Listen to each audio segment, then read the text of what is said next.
पर्यावरणीय शिक्षा आज अपना टॉपिक है एनवायरमेंटल एजुकेशन।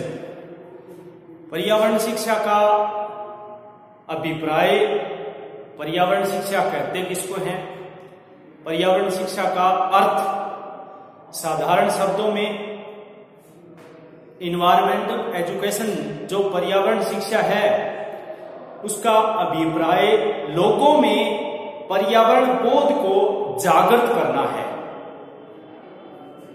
लोगों में पर्यावरण शिक्षा को या पर्यावरण बोध को जागृत करना है।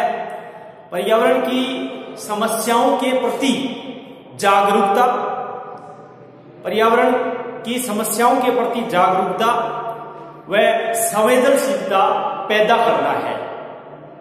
पर्यावरण संरक्षण कार्यक्रम में अधिकाधिक जन सहभागिता प्राप्त करने हेतु पर्यावरणीय शिक्षा के प्रचार प्रसार की अति आवश्यकता है। पर्यावरण अध्ययन को एक अनिवार्य विषय के रूप में, पर्यावरण अध्ययन को एक अनिवार्य विषय के रूप में जो विद्यालयों तथा विश्वविद्यालयों में शामिल किया जाना चाहिए, किया जा भी रहा है। शिक्षण संस्थाओं में पर्यावरण से संबंधित परिचर्चा, रैलियां, प्राकृतिक भ्रमण एवं क्षेत्र सर्वेक्षण रिपोर्ट इत्यादि कार्यक्रम आयोजित किए जाने चाहिए। पर्यावरण शिक्षा को मात्र विद्यालयों तथा विश्वविद्यालयों तक ही सीमित न रखे, इसे औपचारिक रूप से जन जन तक पहुंचाना अनिवार्य है। वैसे पर्यावरण शिक्षा का स्वरूप यदि देखा जाए तो पर्यावरण शिक्षा दो प्रकार की होती है, एक औपचारिक और एक अनौपचारिक, formal and non formal. Formal और जो नॉन फॉर्मल, फॉर्मल एजुकेशन जो विद्यालयों में पाठ्यक्रम के द्वारा, जो पुस्तकों के माध्यम से, जो कक्षाओं के माध्यम से, जो विद्यालय और विश्वविद्यालयों में निर्धारित पाठ्यक्रम और परीक्षाओं के माध्यम से, किसी भी सेमेस्टर के माध्यम से गुजरा जाता है, निश्चित पाठ्यक्रम होता है, वो केवल औपचारिक शिक्षा है। अनौपचारिक शिक्षा में पाठ्यक्रम नहीं होता है, इसमें विभिन्न एनजीओ जो नॉन गवर्नमेंट ऑर्गेनाइजेशन है, जिसमें जो गैर सरकारी संगठन है, वो किसी रैली के माध्यम से, वो किसी भ्रमण के माध्यम से, वो किसी भी जैसे प्रदर्शनी के माध्यम से, फिल्म के माध्यम से, पोस्टर के माध्यम से, लोक संगीत या लोक नाटक के माध्यम से जो शिक्षा, जैसे किसी कार्यक्रम के तहत जो समाज में जो शिक्षा दी जाती है, जिसमें निर्धारित पाठ्यक्रम नहीं होता है, कोई भी क्लास नहीं होती है। नॉन फॉर्मल एजुकेशन विशेष करके जो पत्राचार पाठ्यक्रम है, जो पत्राचार पाठ्यक्रम होता है, उनके माध्यम से भी, डिस्टेंस एजुकेशन जिसको बोलते हैं अपने, उनके माध्यम से भी दी जाती है। Formal education and non formal education में थोड़ा सा अंतर यह है कि इसमें औपचारिक शिक्षा में पाठ्यक्रम होता है, निर्धारित समय होता है और निर्धारित किसी भी इंस्टीट्यूट, संस्थान में जिसको अपन पढ़ते पढ़ाते हैं, वो औपचारिकता है। परीक्षा देकर के अपने किसी भी माध्यम के द्वारा जो एक महज कागज के रूप में अंक तालिका प्राप्त करते हैं, इट मीन्स इतने चैप्टर से इतने चैप्टर तक अपन ने पढ़ लिया और वो परीक्षा में अपन लिख आए, उसके बदले महज एक कागज मिल गया और वो एक अंक तालिका, वो औपचारिकता है। अनौपचारिक शिक्षा जैसे घर में भी जन्म से लेकर के मृत्यु तक शिक्षा का कोई अंत तो है नहीं, तो इस प्रकार से पर्यावरण शिक्षा को मात्र विद्यालयों तथा विश्वविद्यालयों तक ही सीमित न रख करके इसे औपचारिक रूप से जन जन तक पहुंचाना अनिवार्य है। इसको हर, जैसे घर घर तक, चाकी चाकी, चूल्हे चूल्हे तक, अपने जैसे कोई प्रौढ़ नहीं है, जब जनसंख्या का एक बड़ा भाग, जब जनसंख्या का एक बड़ा भाग अशिक्षित एक बड़ा भाग अशिक्षित हो जाता है या रह जाता है, या धंधों में लगे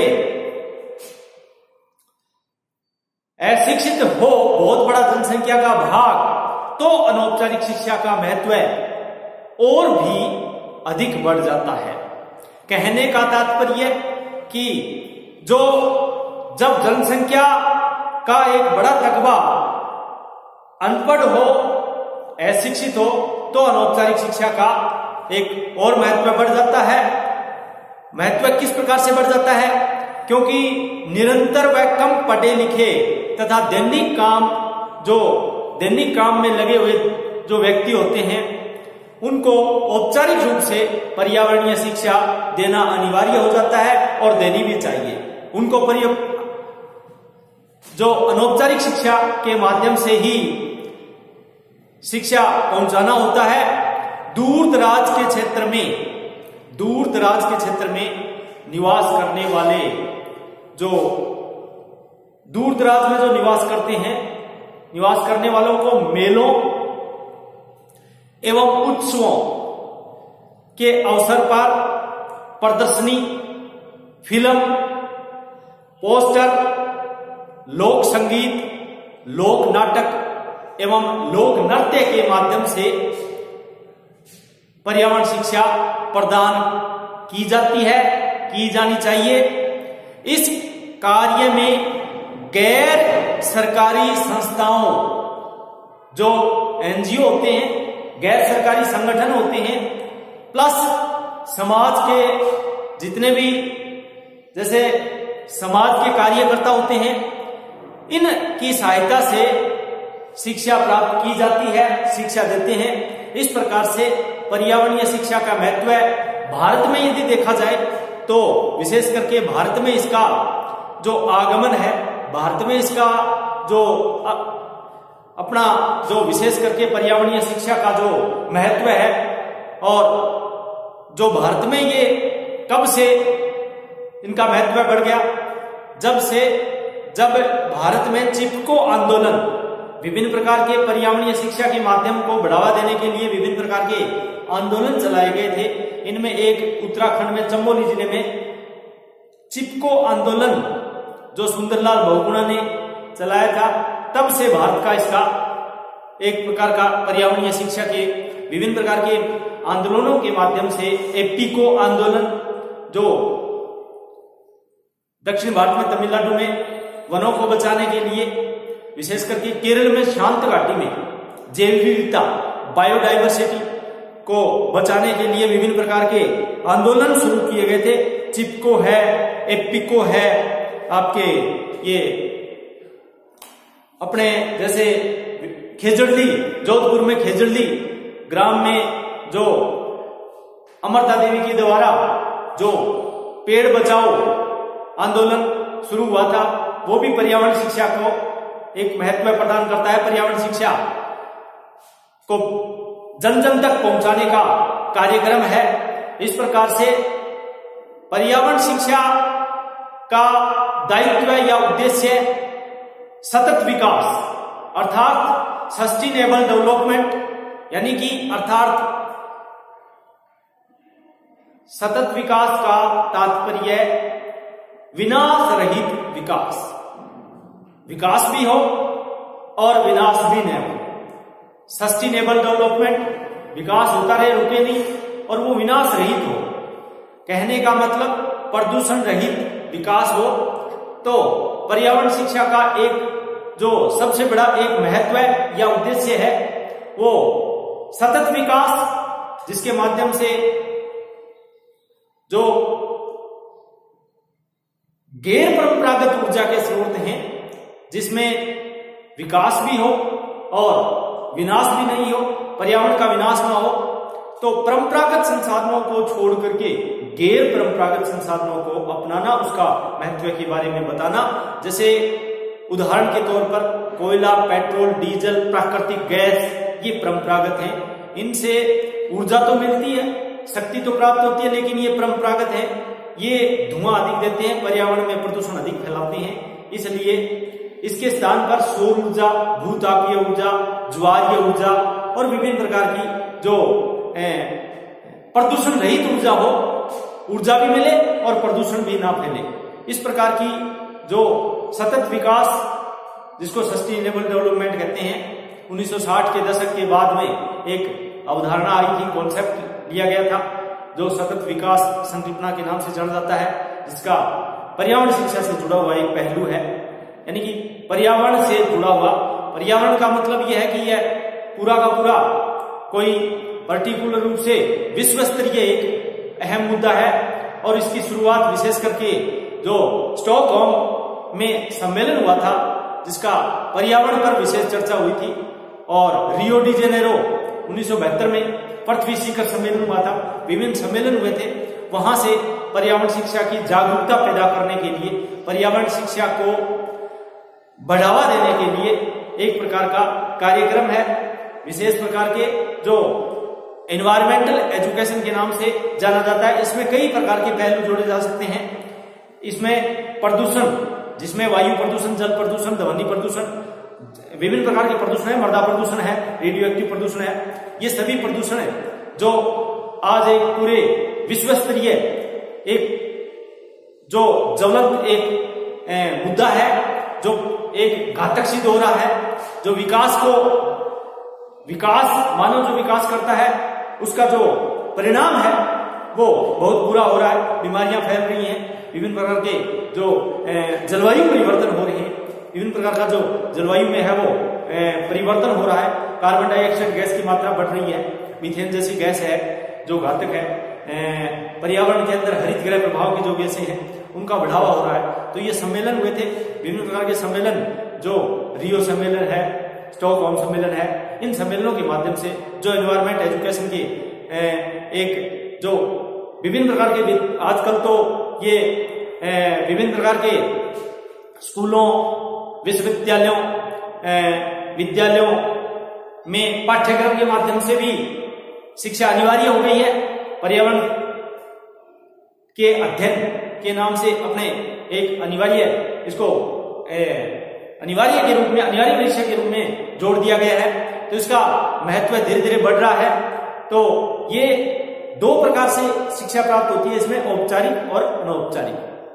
जो दूर दराज इलाकों में बैठे हैं, जो एक जनसंख्या का बहुत बड़ा भाग है वो अशिक्षित है, जो काम धंधों में लगे हुए हैं, जो पहुंच नहीं पाते विद्यालयों और शिक्षण संस्थाओं में, उनको किसी रैली के माध्यम से, किसी एनजीओ के माध्यम से पर्यावरण शिक्षा है वो दोनों प्रकार से। इसमें सबसे बड़ी सहभागिता है वो गैर सरकारी संगठन जो होते हैं, गैर सरकारी संस्थाएं होती हैं, उनका बहुत योगदान होता है। जैसे जल स्वावलंबन एक कार्यक्रम भी है। जल स्वावलंबन का मतलब ये पर्यावरण पक्ष का एक विभिन्न पर्यावरण पक्ष का मुद्दा है, जिसमें पर्यावरण एक प्रकार का जल का महत्व के बारे में बताने के लिए कार्यक्रम चलाया गया था। इसी प्रकार से विभिन्न प्रकार की जो पर्यावरण में जो प्रदूषण फैल रहा है, पर्यावरण में जो विशेष करके जिसको जागरूकता कहते हैं, अवेयरनेस आनी चाहिए, पर्यावरण किस प्रकार से प्रदूषित होता है। स्वच्छ भारत अभियान था, वो भी पर्यावरण का मुद्दा था। विभिन्न प्रकार के, जैसे इसी लेटेस्टेड इसी वीक में अपन चल रहे हैं, जैसे समर्थ भारत एक सप्ताह चल रहा है, स्वच्छ भारत समर्थ भारत, जो एक पूरे भारत में, वो भी पर्यावरण से संबंधित है। पर्यावरण का अर्थ पूरे विश्व में जो जिसका प्रभाव नकारात्मक और सकारात्मक दोनों पक्षों के माध्यम से किया जाता है।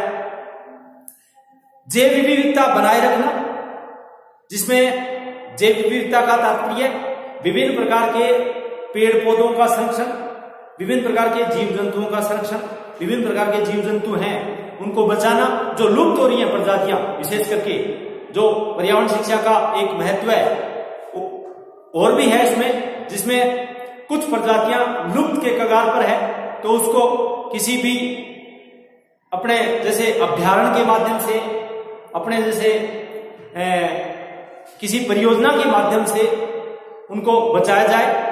इसका सबसे अधिक जैसे पौधे लगा करके पेड़ों को बचाना, अधिकाधिक पेड़ों को लगाना, पेड़ों के बारे में जागरूकता, अधिकाधिक पेड़ विकसित लगा करके पर्यावरण को बचाया जाना, और लुप्त होती प्रजातियों को किस प्रकार से बचाया जाए। जो प्रजातियां, जिसको रेड डाटा बुक के नाम से एक जो लुप्त प्रजाति की चिन्हित करके किया जाता है, उसको उस बुक में जो चिन्हित करके उसको कैसे बचाया जाए।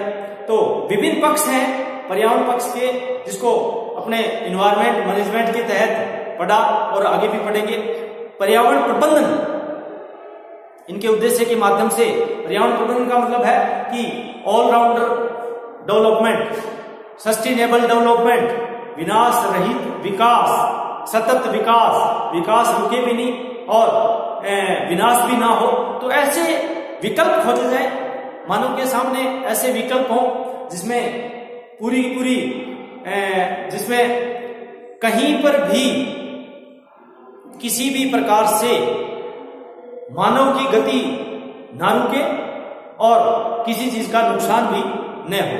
इस प्रकार से कुछ जैसे संभववादी, निश्चयवादी, नवनिश्चयवाद, ये विचारधाराएं भी बनती हैं। ये भी पर्यावरण शिक्षा से जुड़ी हुई हैं। पर्यावरण शिक्षा से नवनिश्चयवाद, जो ग्रिफ टेलर ने सिद्धांत दिया था, जो स्टॉप एंड गो, रुको और जाओ का सिद्धांत। जैसे मानव एक ट्रैफिक पुलिस का काम करता है कि पहले वो ट्रैफिक पुलिस का काम पहले रोक करके फिर आगे निकालो।